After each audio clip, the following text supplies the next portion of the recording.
I'm Molly, a 38-year-old with a husband named Bill. Now, Bill is the eldest of 3 brothers. His younger siblings, Mike and Drew, are both married, with a kid each. They're both good as gold.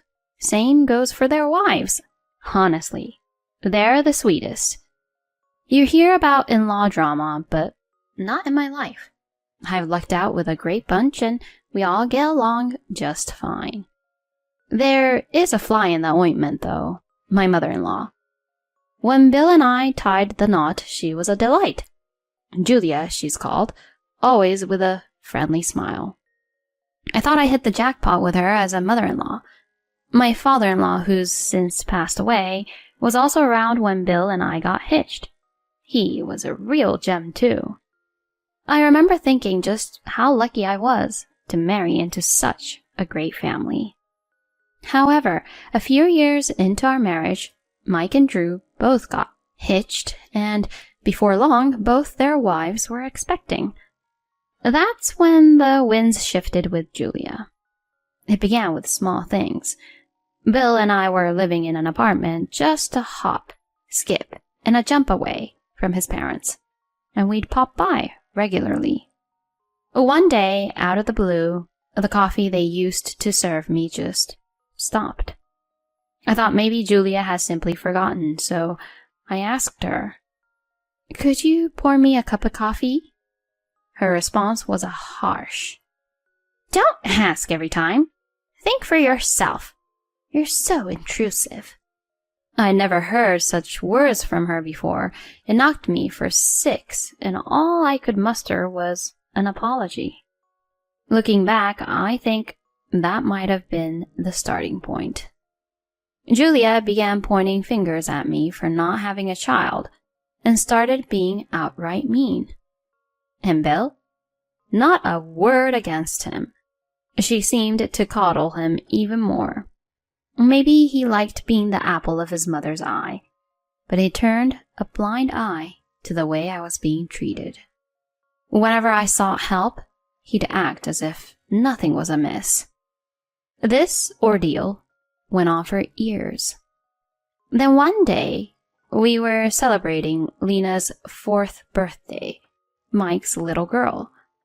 We were all getting together at my in-laws for a birthday bash. As we pulled up with gifts in tow, we found everyone else was already there. In a tone feigning concern, Julia asked Bill, "You're late. Are you okay?" When I piped up, "I'm sorry, the rows were busy," she retorted, "I wasn't asking you. I bet you were just slow getting ready. Don't bother my son. Your makeup doesn't change a thing." Her words took the wind out of my sails. Bill saw it all, but as always didn't lift a finger and made a beeline for the house. You'd think he could say something, anything. Holding on to that vain hope, I trailed after him. As we stepped into the room, the gang was all there. And Lena, the birthday girl and star of the day, darted over to me, beaming. "Aunt Molly!" As I wished her a happy birthday, she replied, "Thanks for coming," with an innocent smile. And for a moment, my heart found a little peace. Just then, Julia, who clearly wasn't too thrilled about my chat with Lena, muttered under her breath, "Quit gabbing and start helping with the prep, would ya?" I mumbled an apology and made a beeline for the kitchen. There I found Nicole, my sister-in-law, and mom to little Lena. Drew's wife, the newest addition to our family, had to bail due to some unavoidable stuff she had going on today. "Hey, Nicole, sorry I'm late. Need a hand?" I asked. She waved it off, saying, "No worries. Julia said we're getting Uber Eats today, so we just needed to get 8 plates. I've got it covered, so you can chill." I thought there'd be heaps to do. Guess Julia was just cheesed off that I was having a blast with Lena. Together, Nicole and I carried the plates and cutlery to the table and got it ready for the family. That's when Julia decided to drop her surprise. "The Uber Eats is here with some roast beef. Since it's Lena's big day, I thought we could splash out a bit." she said, looking rather chuffed. We served the roast beef and bam, we were ready to roll. Everyone started taking their seats as per Julia's seating chart. Bill, my husband, found his seat next to Mike, so I tried to slide in next to him, but Julia was quick to intervene. Hold your horses, Molly. Bill's next to Mike. You can't sit there. I was flummoxed. Where should I sit then? I asked, but she didn't say anything. In the end, I was left standing like a lemon. After a bit, Julia was all, well, shall we dig in? But I was still on my feet, and for some weird reason, there wasn't a roast beef in sight for me. Julia, where do I tried to ask, but she interjected. Oh, you're still there. I forgot. Grab any spot that's free, okay? Hearing this, I plonked down at the very last seat, but there was just a small plate and a fork. No roast beef. I had a sinking feeling, but still took a shot. Julia, I'm missing a roast beef. Oh, looks like I messed up the count when I ordered. My bad, Molly. How about some mac and cheese? She suggested, grinning like a Cheshire cat. Mac and cheese? I echoed, baffled. Yeah, we've got some leftovers from last night in the fridge. Just zap it in the microwave, she said casually. I was taken aback, but Julia, as chill as ever, called out, Let's eat, and started tucking in. Everyone else seemed a bit gobsmacked, but even Bill started carving into his meat. I sighed and heated up the leftover mac and cheese and dug in. Just then, Nicole, who was sat next to me, whispered, Hey, sis, let's go halves on mine. But I feel bad. I started, but she cut in. Don't sweat it. It's weird that you're the only one without any. I can't polish off this beast on my own anyway. I thanked her and was about to nick a slice of her beef when Julia hollered. Wait! What do you think you're doing? Nicole, you're still young and planning on kid number 2, right? You've gotta eat right, she said, stopping me from taking a bite out of Nicole's portion. But, Julia, Molly's food is... Nicole tried to step in for me, but Julia cut her off. It's fine. Molly doesn't seem keen on having any kids, she retorted, a smirk plastered across her face as she gauged my reaction. Feeling bad for Nicole, who'd been dragged into this, I replied, I'm sorry, Nicole. I'm good, really. I appreciate the thought, though. Thanks a lot. As I said that, Nicole looked like she wanted to say something, pain flickering across her face, but I chose to ignore it and dug into my reheated mac and cheese. Even I could see how miserable I was looking, being the only one at this happy get-together stuck with mac and cheese. But hey, it's not like I was in any position to kick up a fuss. So I just bit the bullet and chowed down on the mac and cheese. Then it was time for the gift-giving bit with Lena. I'd managed to snag something she'd been itching to have, but as I went to hand it over to her, my husband Bill swoops in and takes it off me, giving it to Lena himself. And to make things worse, my mother-in-law was smirking at the whole scene. And here I was, the one who'd trekked to the store and put down the cash for the gift. Lena, however, responded with a heartfelt, Thank you, and promptly ripped into the wrapping paper. The moment she'd caught sight of what was inside, she let out an excited, Wow! And rushed over to me. Molly, this is what I said I wanted. You remembered. Thank you. My quick on her feet mother-in-law Julia jumped in, though. Lena, it wasn't Molly who bought that for you. It was Bill. No way. I only told Aunt Molly that I wanted this. Uncle couldn't know that. Grandma, aren't you being weird? Lena defended me, thanking me over and over again. I gotta say, her words were a real lifesaver. But not everyone was a fan, namely my husband and his mom.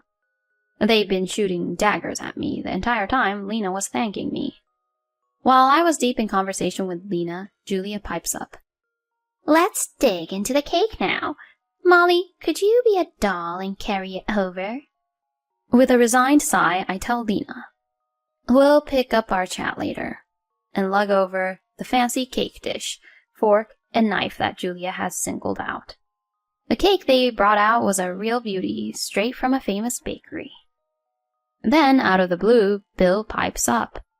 Mom, I've got the cake, he announces without even running it by me.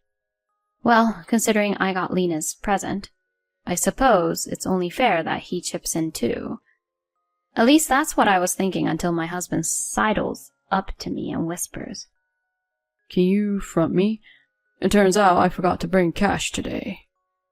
My first thought was, you've got to be kidding me. But what was done was done. Julia whispers the amount in my ear, and I begrudgingly pull out my wallet and cough up the dough. Julia begins cutting the cake, handing out slices, one by one. Everyone ready for the cake? Dig in, she announces. And yet again, I had the sneaking suspicion, and yup, my piece was missing. Julia, Bill, Mike, Nicole, Lena, and Drew all had their pieces. The cake was cut into 6 equal parts. When Nicole, noticing my piece was AWOL, chimes in. Julia, there's no cake for Molly. Julia brushes it off with a dismissive. It's no big deal. She could stand to lose a few pounds, and it's a shame to cut up this perfectly sliced cake again. All this while chuckling. Nicole, feeling a bit awkward, looks down and murmurs, but I reassure her. It's all good. It's Lena's birthday after all. Enjoy without thinking twice about me. But honestly, I was at the end of my rope. I was dying to give Julia and Bill a piece of my mind, but I didn't want to sour the atmosphere on my niece's special day. However, I couldn't stomach being there a moment longer, so I quietly excused myself. I'm heading home a bit early, and left on my own. Did my husband offer to drive me home? Nope. Instead, he says, I'm taking the car home so you can catch the bus. So, like a good little wife, I hopped on the bus and headed home as instructed. A few hours later, Bill strolled in, clearly feeling on top of the world. My patience was threadbare by then, and I seriously demanded he do something about the day's drama. However, he shrugged it off with a laugh, saying, You're too sensitive. You can't live your life like that. I reminded him I'd been left out at the dinner and the cake. But he retorted, Didn't my mother say she just made a few mistakes? It's just meat and cake. Don't say such pitiful things. With that, he took himself off to our room, acting like I was the one being unreasonable. And that was the end of that conversation. My patience had always been my strong suit, but I was teetering on the edge. For the first time, I seriously contemplated divorce. I was starting to see our marriage was hanging by a thread. Fast forward a week later, I got an invite to a nearby fireworks festival. The invitees included my husband, Julia, Mike, Nicole, and Lena. Given the birthday fiasco, I wasn't too thrilled about hanging out with my husband and his mom, so I turned them down politely. However, I was told that Lena declared, I don't want to go unless Aunt Molly is with us. So I grudgingly agreed to go.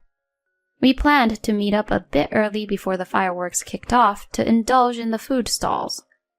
I wasn't really feeling hungry and was just surveying the place when Lena spotted a food stall and burst out, I want to eat chicken! So we trotted over to get her some. Suddenly, we were approached by a bunch of guys with cameras who asked, Can we interview you? They were live streaming the fireworks festival on a well-known news program that I was familiar with. They wanted to showcase our seemingly harmonious family. My husband, Julia, and even Mike gave the thumbs up, so the crew got started right away, aiming their questions at Lena, who was happily chomping on her fried chicken. When asked if she could polish off such a hefty chunk of chicken, she retorted, "I'm going to give the rest to my mom and Aunt Molly." Mom and Aunt Molly? Lena held my hand and replied to the reporter's question.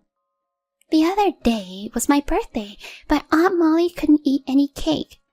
Grandma always bullies Aunt Molly, so I decided to give it to her today," she said, a huge grin lighting up her face.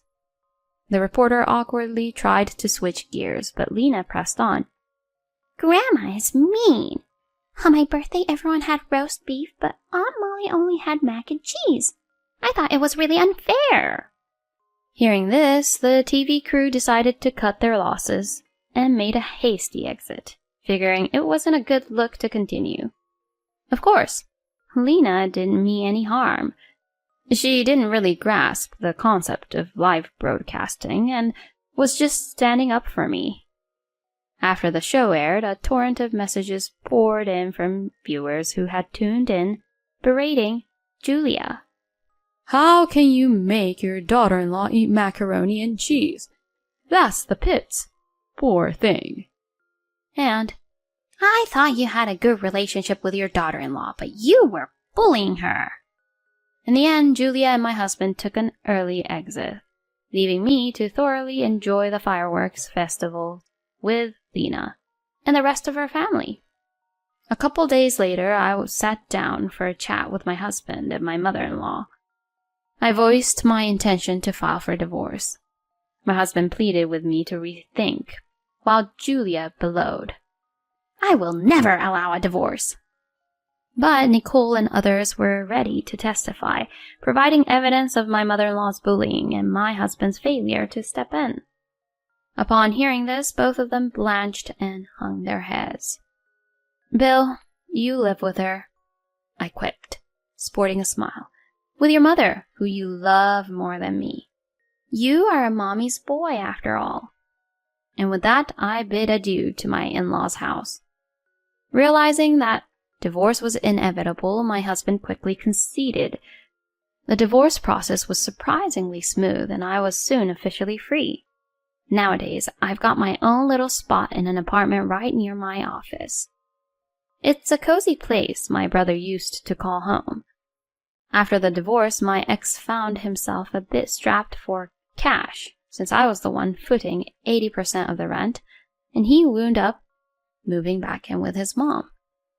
Since all this went down, Lena's made it clear she doesn't want anything to do with Julia, and hasn't set foot in her grandparents' house. But hey, silver lining, I've kept up a pretty steady rapport with Lena's family, meeting up with them on the regular. "Let's celebrate my next birthday together, too, Aunt Molly," Lena told me. Honestly, I'm already counting down the days to her next birthday.